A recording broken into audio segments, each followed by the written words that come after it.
Idolatry in the tribe of Dan. Now in those days Israel had no king. And the tribe of Dan was trying to find a place where they could settle, for they had not yet moved into the land assigned to them when the land was divided among the tribes of Israel. So the men of Dan chose from their clans 5 capable warriors from the towns of Zorah and Eshel to scout out a land for them to settle in.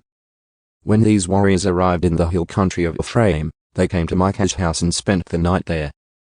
While at Micah's house, they recognized the young Levite's accent, so they went over and asked him, "Who brought you here, and what are you doing in this place? Why are you here?" He told them about his agreement with Micah and that he had been hired as Micah's personal priest. Then they said, "Ask God whether or not our journey will be successful." "Go in peace," the priest replied, "for the Lord is watching over your journey." So the 5 men went on to the town of Lish, where they noticed the people living carefree lives, like the Sidonians. They were peaceful and secure. The people were also wealthy, because their land was very fertile. And they lived a great distance from Sidon and had no allies nearby.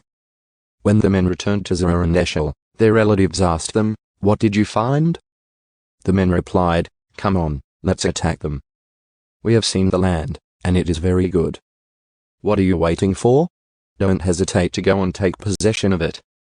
When you get there, you will find the people living carefree lives. God has given us a spacious and fertile land, lacking in nothing." So 600 men from the tribe of Dan, armed with weapons of war, set out from Zorah and Eshel. They camped at a place west of Kiriath-Jearim in Judah, which is called Mahaneh-Dan to this day. Then they went on from there into the hill country of Ephraim and came to the house of Micah. The 5 men who had scouted out the land around Lish explained to the others, "These buildings contain a sacred ephod, as well as some household idols, a carved image, and a cast idol. What do you think you should do?"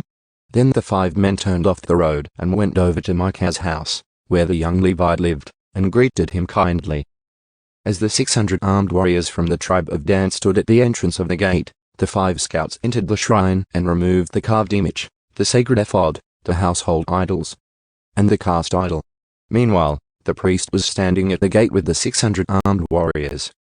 When the priest saw the men carrying all the sacred objects out of Micah's shrine, he said, "What are you doing?" "Be quiet and come with us," they said. "Be a father and priest to all of us. Isn't it better to be a priest for an entire tribe and clan of Israel than for the household of just one man?"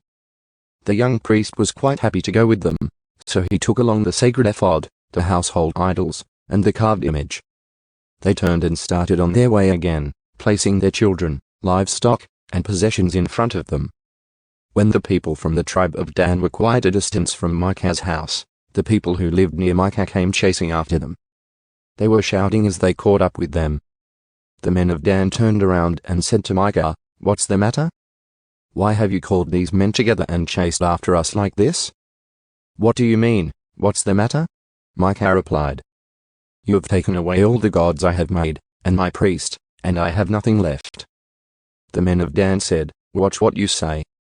There are some short-tempered men around here who might get angry and kill you and your family." So the men of Dan continued on their way. When Micah saw that there were too many of them for him to attack, he turned around and went home. Then, with Micah's idols and his priest, the men of Dan came to the town of Lish, whose people were peaceful and secure.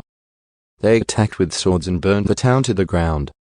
There was no one to rescue the people, for they lived a great distance from Sidon and had no allies nearby. This happened in the valley near Beth-rehob. Then the people of the tribe of Dan rebuilt the town and lived there.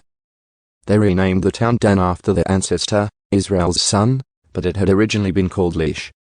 Then they set up the carved image, and they appointed Jonathan son of Gershom, son of Moses, as their priest. This family continued as priests for the tribe of Dan until the exile. So Micah's carved image was worshipped by the tribe of Dan as long as the tabernacle of God remained at Shil.